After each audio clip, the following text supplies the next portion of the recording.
بسم الله الرحمن الرحيم. وعن عبد الله بن عمرو رضي الله تعالى عنهما قال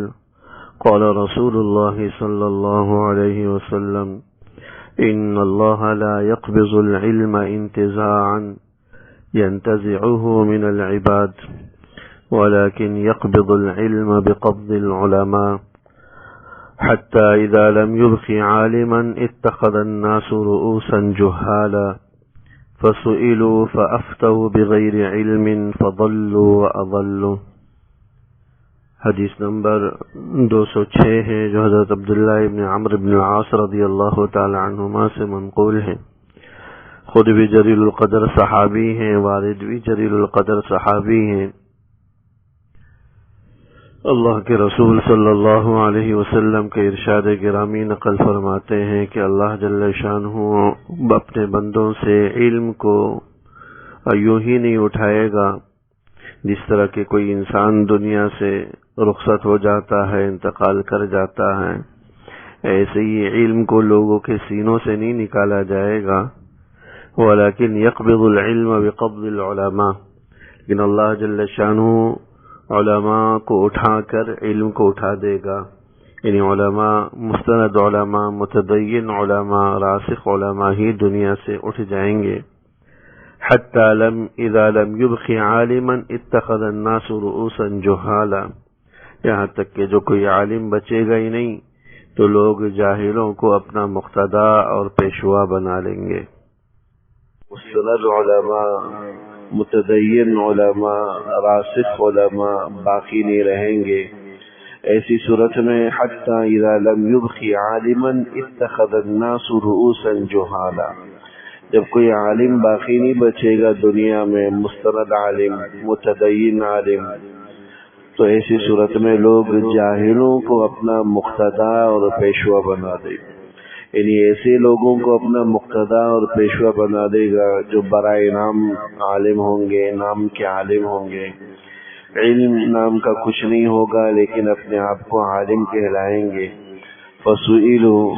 لہذا لوگ ایسے لوگوں سے اپنے مسئلے پوچھیں گے، فافتوا بغیر علم، اور وہ نام نہاد علماء برائے نام وہ لوگوں کو مسئلے مسائل بتلائیں گے بغیر کسی علم کے، بغیر کسی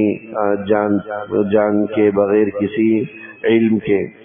فضلوا واضلوا، لہذا جب لا علمی میں بغیر علم کے لوگوں کو فتوے دیں گے، مسئلے بتائیں گے تو خود بھی گمراہ ہوں گے، دوسروں کو بھی گمراہ کریں گے۔ فضلوا واضلوا، خود بھی گمراہ ہوں گے، واضلوا، اور دوسرے لوگوں کو بھی گمراہ کریں گے۔ حدیث مبارک کا حاصل یہ ہے کہ قیامت کا جیسے جیسے قرب ہوتا رہے گا ایسے ایسے اللہ اپنی اس خاص صفت علم کو اٹھا، اور اس کے اٹھانے کا طریقہ یہ ہوگا کہ اللہ جو مستند متدین علماء ہوں گے وہ رخصت ہوتے چلے جائیں گے، ایک ایک کر کے بڑے بڑے علماء دنیا سے چلے جائیں گے، یہاں تک کہ لوگوں کے پاس کوئی ایسا مستند عالم دین نہیں رہے گا کہ لوگ اس سے رہنمائی حاصل کریں، اور لوگ رہنمائی کے لیے خود ساختہ قسم کے، نام نہاد قسم کے علماء کو اپنا مقتدا پیشوا بنا دیں گے، اور ان سے جب مسئلے مسائل پوچھیں گے تو وہ ایسے مسئلے دیں گے جس کا قرآن اور حدیث کے ساتھ کوئی تعلق نہیں ہوگا، خود ساختہ قسم کے، من گھڑت قسم کے مسئلے بتائیں گے، لا محالہ وہ خود بھی گمراہ ہوں گے اور دوسرے لوگوں کو بھی گمراہ کریں گے۔ اس حدیث مبارک کا ایک مطلب تو بالکل واضح ہے کہ علماء دنیا سے ہی رخصت ہو جائیں گے، لوگ جاہلوں کو اپنا مقتدا اور پیشوا بنا دیں گے۔ اس حدیث کا دوسرا مطلب یہ بھی ہو سکتا ہے کہ لوگ علماء سے اپنے تعلق کو کمزور کر دیں گے، علماء کے ساتھ جوڑ، علماء کے ساتھ بیٹھنا، علماء کے ساتھ نشست و برخاست رکھنا، علماء کے ساتھ تعلق رکھنا، انہی سے اپنی رہنمائی لینا، یہ کمزور ہو جائے گا، اور لوگ اپنی آسانی کے لیے، اپنی سہولت کے لیے ایسے لوگوں سے رہنمائی لیں گے جو آج ہے خود ساختہ قسم کے علماء ہوں گے اور نام نہاد قسم کے علماء ہوں گے۔ علم یہ ایک ایسی چیز ہے جو سینہ بسینہ چلتی آ رہی، جس طرح یہ دین ہمارا مختلف واسطوں سے حضور نبی اکرم صلی اللہ علیہ وسلم کے ذریعے ہم تک پہنچا. قرآن حضرات صحابہ نے حاصل کیا، پھر اس کے بعد حضرات تابعین نے، تبع تابعین نے، واسطوں کے ساتھ ہمارے تک پہنچا. ایسے ہی قرآن کا علم، حدیث کا علم، فقہ کا علم، یہ سب مختلف واسطوں سے ہمارے ساتھ ہم تک پہنچا ہے، اور بڑی محنتیں علماء نے اس کو لوگوں تک پہنچانے کے لیے کی. تو جب ایسے مستند علماء کے ساتھ لوگوں کا تعلق کمزور ہوگا تو لوگ ایسے لوگوں کو اپنا مقتدا بنائیں گے جو کسی سے باقاعدہ پڑھے ہوئے نہیں ہوں گے، کسی سے سیکھے ہوئے نہیں ہوں گے، کسی مستند عالم دین سے انہوں نے علم حاصل نہیں کیا ہوگا. ان کا علم خود کا پڑھا ہوا، خود کا مطالعہ کیا ہوا، خود کا سمجھا ہوا ہوگا. اور یاد رکھیے گا کہ ایسا علم جو انسان خود سمجھ کر حاصل کرنے کی کوشش کرتا ہے، انسان کو گمراہی میں ڈال دیتا ہے، جب تک کہ باقاعدہ کسی سے سیکھ کر اس کو حاصل نہ کیا جا سکے. دنیا کے سارے علوم کا یہی معاملہ ہے، صرف دین کے علم کی بات نہیں. آپ طب کا علم، ڈاکٹری کا علم دیکھ لیں، کسی پڑھ کر کوئی آدمی ڈاکٹر نہیں بنتا. ہو سکتا ہے نام کا ڈاکٹر تو بن جائے، لیکن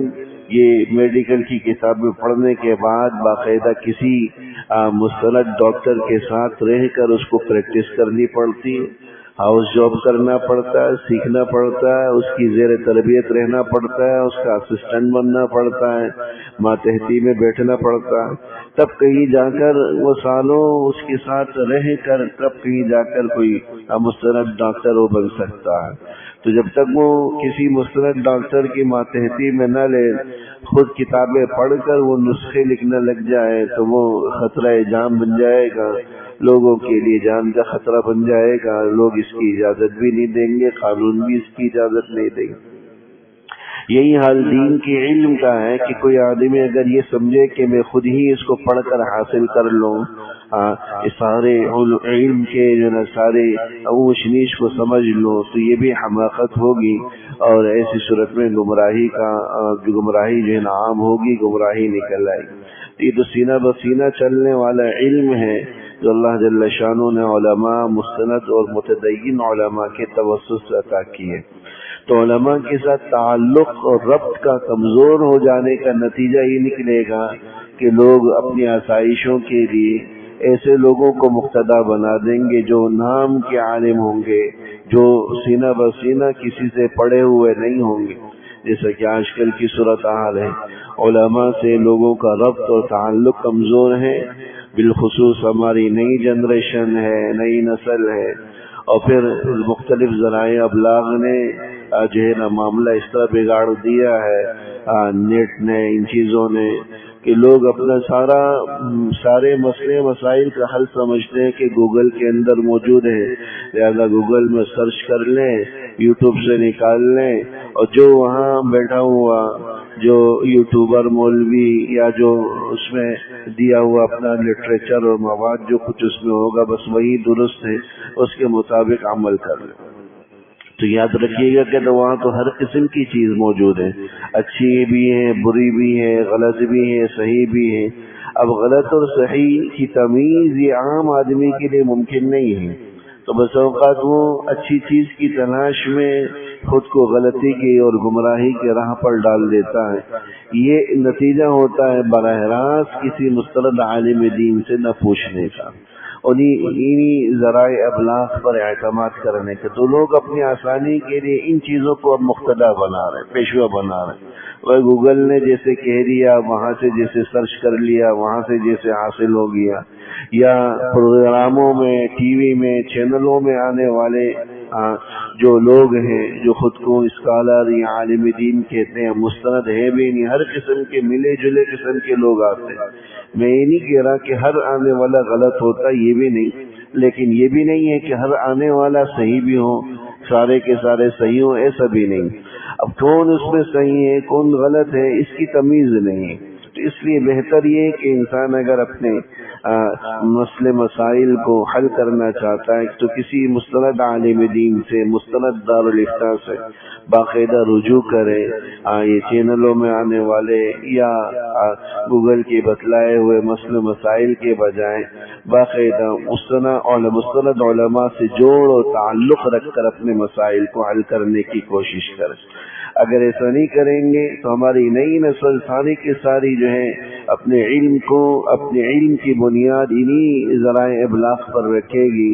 اور نتیجتاً ضلوا فاضلوا کا ظہور ہوگا کہ خود بھی گمراہ ہوں گے اور لوگ بھی گمراہ ہوں گے. گمراہی کا آغاز ہوگا کہ اگر ہم اپنے علماء سے اپنے تعلق کو کمزور کر کے ان چیزوں پر تکیہ اور اعتماد کرنا شروع کر دیں. اللہ جل